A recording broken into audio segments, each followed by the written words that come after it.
नमस्कार, मी आचल न्यूज संकटमध्ये आपलं स्वागत. पाहूया त्याच्या ठळक घडामोडी.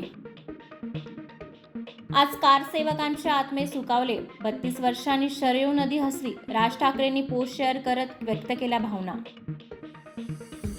उद्धव ठाकरेंचं हे नशिबात नाही, त्यांना तो 16 पाहता आला असता. चंद्रशेखर बावनकुळे यांचं वक्तव्य. काँग्रेसला पुन्हा मोठा झटका. माजी खासदार डॉक्टर उल्हास पाटील व त्यांची कन्या डॉक्टर केतकी पाटील भाजपमध्ये करणार प्रवेश.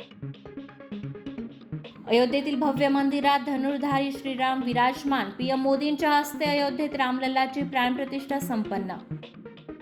प्राणप्रतिष्ठा सोहळ्यापूर्वी संरक्षण मंत्री राजनाथ सिंह यांनी त्यांच्या निवासस्थानी केली पूजा.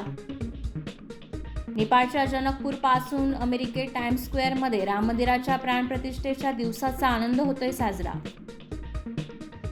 आसाममध्ये भारत जोडो न्याय यात्रेत राडा. काँग्रेस नेते जयराम रमेश त्यांच्या गाडीवर हल्ला, पोस्टर्स फाडले. एचडीएफसी बँकेला मोठा धक्का. शेअरमध्ये 12% घसरण झालीय. गुंतवणूकदारांचे 1 लाख कोटी बुडाले. अजय देवगण, बोनी कपूर यांचा मैदान चित्रपट 10 एप्रिलला होणार रिलीज. आणि IPL 2024-22 मार्च पासून होणार सुरू. BCCIची माहिती. धन्यवाद.